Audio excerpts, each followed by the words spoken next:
Okay, hello. Can everybody see me and hear me okay? Wonderful. Good afternoon, everyone, wherever you're across our great country.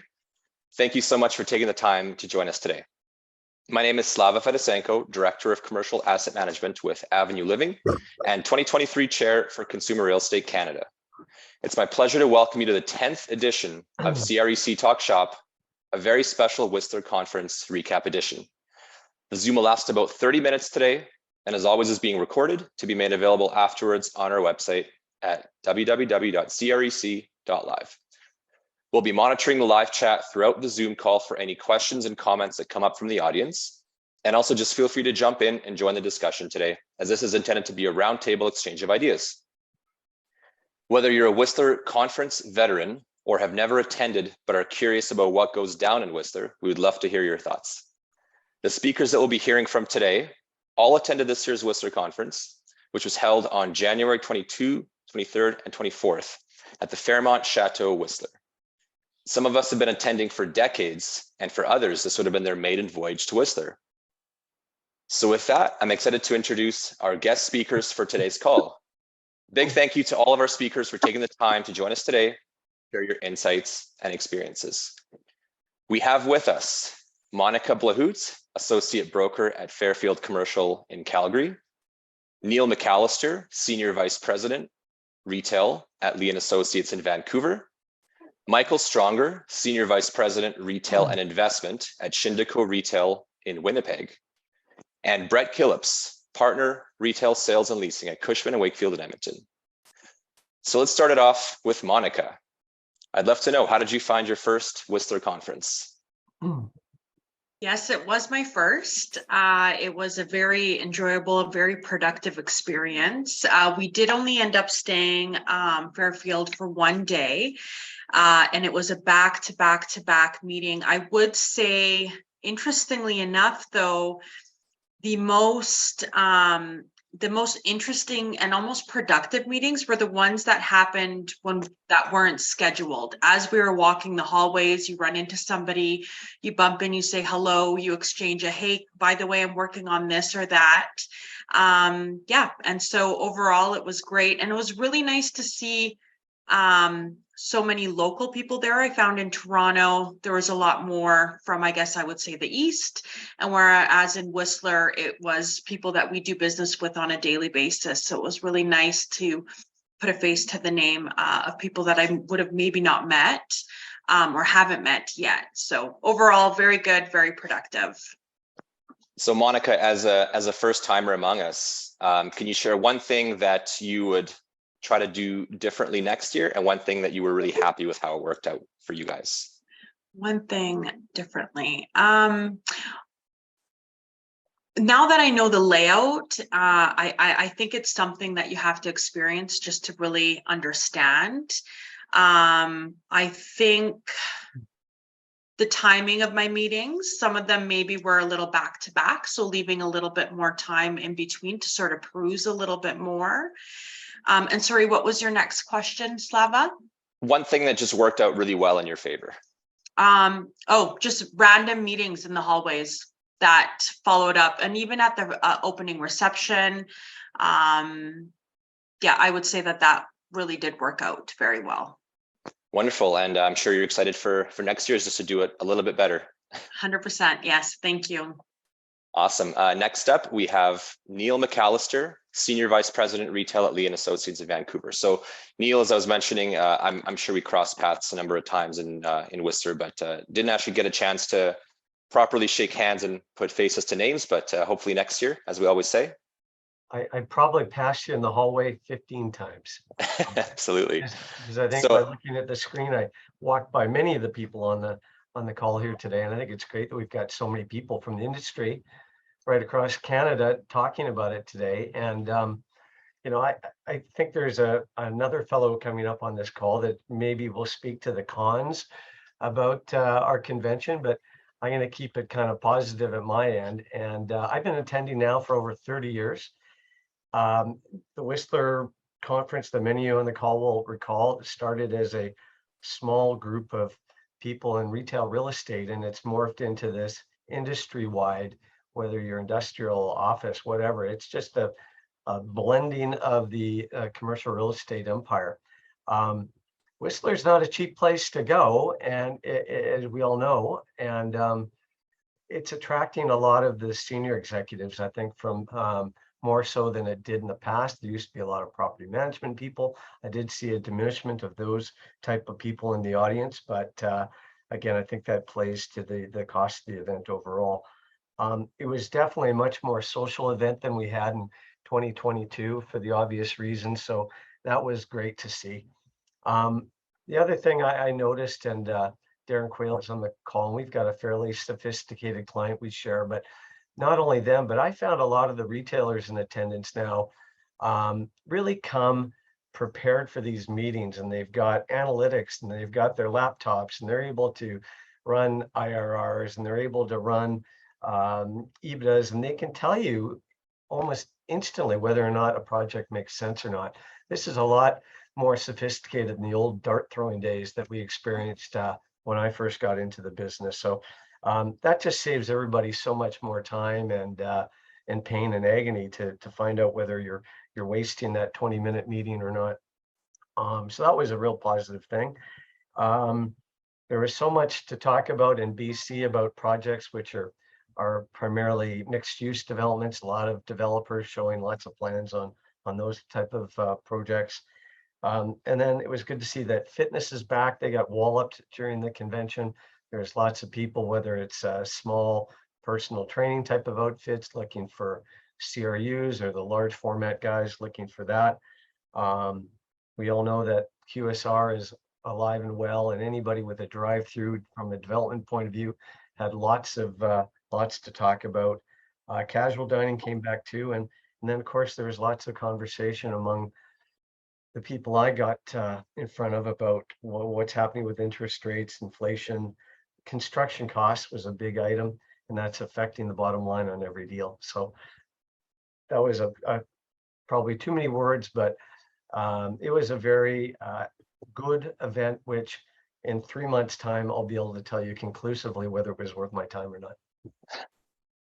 Well, considering you've been going for 30 years, you've got a pretty good idea of what happens there and just how that's evolved over the years. So really cool insights about the added preparation that the retailers are coming into it with. And I can vouch for Darren being extremely prepared. We had a meeting with him as well. Great, thank you so much, Neil. Next up is Mr. Stronger.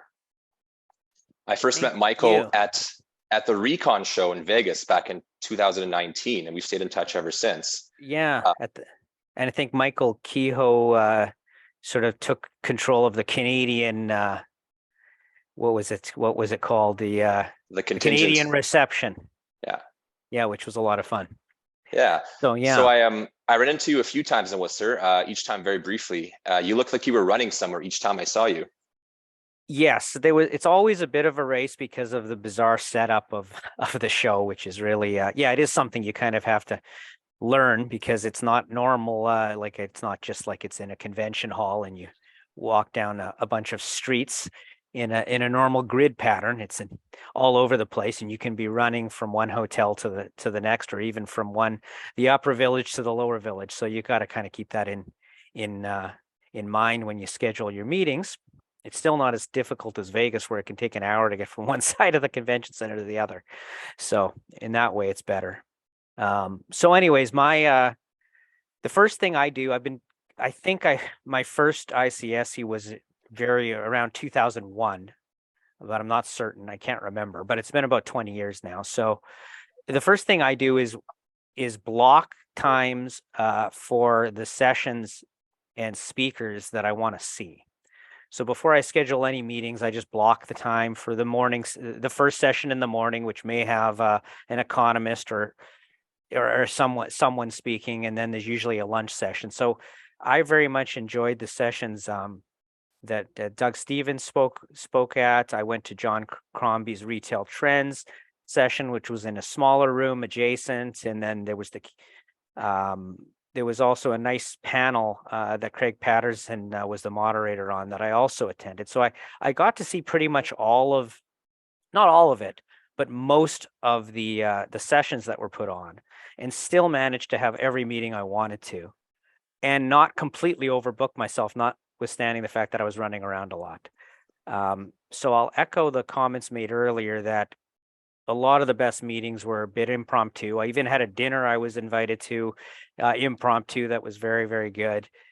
And I just found the whole thing was nice. Obviously, it wasn't as well attended as in the glory days, but way better than the last one. So it had that it had a buzz about it without being too congested. So I enjoyed it in that regard. And I just think it's transformed over the last 20 years from a true deal-making conference to really more of a networking conference. That there were years when I first started that, 3 copies of leases were there with initials being, people were signing them and initialing them, and deals were literally transacting on the fly in these 30-minute increments. It was pretty wild. That just doesn't happen anymore. You can move deals along. You can establish rapport and a basis for the deal that will happen a couple weeks later, perhaps from the office. But I found that just reestablishing contact with people, some of whom are now at different companies, some of whom I didn't even know had moved, even since Toronto, was the most important part. But there were the meetings that were held were pretty important. I'd say half of them will lead to a deal that may not have happened as either at all or as fast. And the other were just reestablishing connections with people that you've already known for years, and getting to make sure you're on top of what they're looking for and keeping yourself top of mind. So that's my my overview. Is just it's interesting to see how the conference has evolved, but it's certainly enjoyable and very productive. Thank you, Michael. Great insights. This is my number 9 Whistler conference, and I keep hearing these stories of the glory days where people would walk out of there with signed offers and deals, and it's just not something that you hear about as much anymore. But interesting to hear the trends and kind of changes from the real veterans who've been going there for 20, 30 years, like Michael and Neil. Well, just one thing, some of these companies used to have basically what I would call a war room. Like Reitman's had a war room. You'd walk in there and there'd be 12 of them around a table, each one with a laptop, all typing while you're talking. It was almost overwhelming, and you could do 5 or 6 deals in that room during the box boom era. I don't even know if they got out of there. It was there was no windows. It was like a black box, and just I think people are wanting to do a little bit less of that and a little more mingling now. Yeah, absolutely. Some of the folks I talked to in the JLL meeting room, for example, said they had not seen daylight since getting in there first thing in the morning. So it's nice to be able to walk around a little bit, run into people. Finally, we have Brett Killips, partner retail sales and leasing at Cushman & Wakefield in Edmonton. Brett, fun fact, you were the last person I got to actually sit down with at the conference on the Tuesday afternoon. Just before my boss Jordan and I had to run to catch our shuttle back to the airport. So it was great spending a few minutes with you. How did you find the show this year? Well, for me, attending ICSC, and I've done it, sort of, I guess, in the middle of Neil and Michael. I think I've been 17 times or so to Whistler, and about the same to Toronto. And you always want what you don't have. So the years like yourself, Slava, where I've left, not early, but I've left, on Tuesday afternoon. I wish I had stayed that extra day to to decompress and have some casual download time and rebuild relationships and whatnot. And then conversely, the years like this year, I arrived on Sunday and stayed till later on Wednesday. After 2 days of talking, you just want to go home. So, and when I've been stationary in a room, I've always wished I could get up and move around. And then this year, you wonder, oh, I'm late for all my meetings. I wish I just had one place to be. So, as an Albertan, it was nice not to have to spend the first 10 minutes of every meeting deflecting about the economy or environmental policy, or that was the case right before COVID. It was nice to hear about some new exciting things happening. Like I personally never would have thought Zellers would have reemerged as a cool shop-in-shop experience. So we have a few going around Alberta. In my neck of the woods, Kingsway Garden Mall is the only one that I know of, but there's going to be one in Medicine Hat and one at Sunridge Mall in Calgary as well. Also, it was nice to have a positive story to tell about net migration to Alberta. Just a one second, or 5 second quip that the population's grown by 120,000 people year over year, net migration. So that was positive. I think I've attended some of the content at Whistler probably once. So I'm one of those people who blocks off time for lunch in the schedule and then fills the rest with meetings. And I count it as a successful conference for me as a salesperson if I find one new deal to pay for my attendance at the conference, which was 2 this year, which was pleasant. I understand that John Crombie's retail trend speech, I spoke to him about it afterward, was great. And a lot of things that we're seeing here, a lot of omni-channel distribution being the focus, a lot of driving technology from the retailer standpoint to enhance the experience and also lessen the degree that they're reliant on labor and physical plant, which is ever more and more expensive. And it was good to hear a positive story continuing about the suburban retail. In particular, people still choosing to shop and support local rather than their old shopping habits of just a big box store and whatever I can get the lowest price by doing, I'll do. So that was my experience. Thanks, Brett. And I'm with you that I wasn't able to block off any time to hear some of these great speeches and roundtables, which I wish I would have, but it's tough to get out of the habit of just packing your day with meetings and setting aside 30 minutes for lunch and going at it hard all day. Thank you to our four panelists for your insights and experiences. So now we have a question from the audience. Doug Gunn, I will hand it over to you. Yeah, thanks, Love. I'm a director of business development for Burnell Commercial Interiors, and we're an architectural millwork company. My question to the group is this an event? If you think about events like conferences like Restaurant Points West and East, which are ones that bring the decision makers together so that vendors can meet with them. Do you think that ICSC is something that I should consider as a business development person to attend or sponsor or be a part of? Do you think that those are the individuals that attend, make those decisions on construction? I look forward to hearing from everyone. I could speak to that, I guess. I took an unofficial poll with a couple of my support people before our call today, and I said, what was your feedback about manning the booth? And the first thing that came back, Doug, was a very high percentage of people that came by were general contractors and architects. A lot of them looking to collect my business card or whatever, just to make that acquaintance with our clients, which is great, because I think that everybody needs that support and help, and your construction buddy, your designer buddy is always helpful and beneficiary in doing a deal. So the feedback from here was, if you weren't there, a lot of your competitors were, and it's probably an event that pays dividends for them. So Neil, just further to that, the second part, and I appreciate other input as well, is Monica mentioned that she just came in for a day. Is that something that you can do? There's how the event is structured, so there's like one main day that you think you can just come in and run like seagulls, so you just come in and poop everywhere and then leave? Like, what do you think? Once they got your money, you can do whatever you want.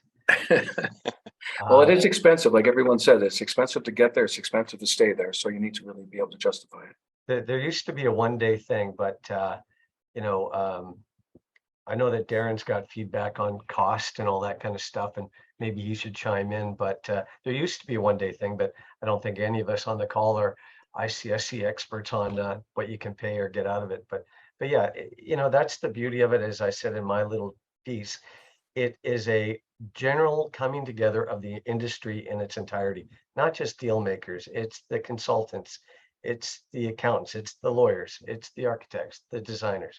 Anybody that has a role to play in deal making should be there. And Doug, you're right up there. Okay, thanks, Neil. I really appreciate it. Thanks for your thoughts. Great answer, Neil, and thanks for the question, Doug. Now, with a few minutes left we have before 2:30 Mountain, I'd like to open up the floor to any other attendees of the Whistler Conference this year. I'm going to pick on Mr. Coyle first, since you got your camera on. That'll teach me. Listen, I mean, I like not quite as many as Neil. I'm not sure if the chateau was built back when Neil started going to the ICSC, but nevertheless, I've got a lot under my belt as well. And, it is expensive to go. And I gripe about the costs every year for both of them, actually, Toronto and Whistler. But it is a meeting of the minds, and I always walk away with it very happy, not so much with the deals that are created or the deals that were finished there, but seeing that people in the industry, it's a very close-knit industry when you consider it versus other industries in Western Canada and Canada as a whole. So it's good to see people put names to faces. And I agree with what Monica said too, is that, I've said over the years that I've done more business in the hallway than I have in the Oberfell Snowcap room that we have. Although those meetings are very useful and productive, they're conversations that could, in theory, been had by teams if you'd schedule it within your office. The chance encounters, I think, is where the absolute value is in those conferences. So that's my takeaway, my feedback to the group. Awesome, thank you, Darren. Now I can piggyback on that with just one very brief comment, which is that the intangible that I've always found from attending these conferences is just emerging just with more enthusiasm about being in this business. It's just a change of scenery. You see a lot of people, you have some fun, you re-engage, you get some new ideas. That's why I like going to the speakers, because there's always at least a couple of just mind-blowing concepts that you never heard of, that you couldn't believe will work, that are something to sort of inspire you and take back. It's not tangible, it's not even necessarily quantifiable, but it helps get you out of the day-to-day grind. And I've just found I always, even sometimes I'm dreading going because of the stress and everything else. Once I'm there, I really enjoy it, and then I leave feeling just better about being in the business in general. Great answer, Michael. I can absolutely vouch for that as well. Already excited for 2024. So in our last couple of minutes, let's have some fun. Let's share some funny stories to make the newbies feel better, maybe about their first experience. Tell us about a time that you struggled early on in Whistler, as far as just getting around the village, or just hard lessons in general.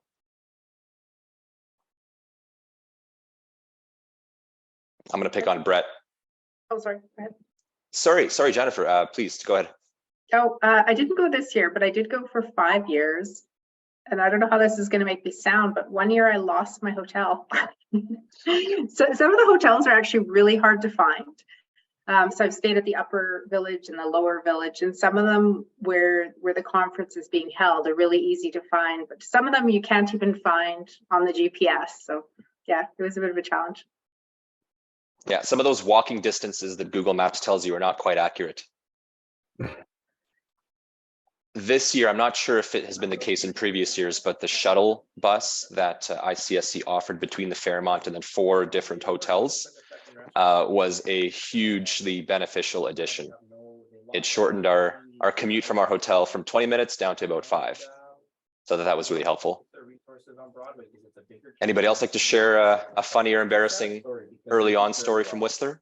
You've got a good business. I don't know if it's funny or embarrassing, but probably almost all of us who have attended for a number of years have been in the unfortunate situation of having technology fail you. So, you go to Darren's party at Oberfeld Snowcap and A&W, and maybe maybe you're there late at night, and then in the morning you grab your stuff and oh, well, your laptop's dead, your iPad's dead. Where is your phone? And that was a lesson I learned early on. Is we were talking about that. I was talking about that with a client, and he picked up a pad of paper and he showed it to me and he said, you know what the best thing about this is? And then he dropped it on the floor and he picked it up. Oh, it still works. So I always have a backup paper schedule. I prefer mine in my phone, but I always have a backup on paper that I carry with me because almost everyone's been in the situation of losing their schedule. Great minds think alike. As Brett, as you pointed out, I was one of the few people walking around with a folder of materials this thick, which I'll probably try and scale down for next year. Just seemed a little unnecessary by the end. Oh, yeah. Yeah. And our final question, Nikki Poole, was there more coffee offering than at Toronto ICSC? I would say yes. There were never really any issues on the coffee front. So that was good news. Okay, with that, we're nearing the end of our 30-minute time slot. So let's wrap up. On behalf of everyone at Consumer Real Estate Canada, we'd like to thank all of our speakers and participants for sharing your time and experience with us today. And thank you so much to everyone who took the time out of your busy days to join us. The next CREC Live Cross Canada Call will be held on Tuesday, February 21st at 10 a.m. Mountain Time, 12 p.m. Eastern Time. An invite will be sent out to our mailing list shortly. If this is your first time joining us, please reach out to me at the email address, which I'll drop in the chat, so we can add your email to the list. We look forward to hearing from you on the 21st. Until then, take care, stay warm. Thank you, everyone. Thank you.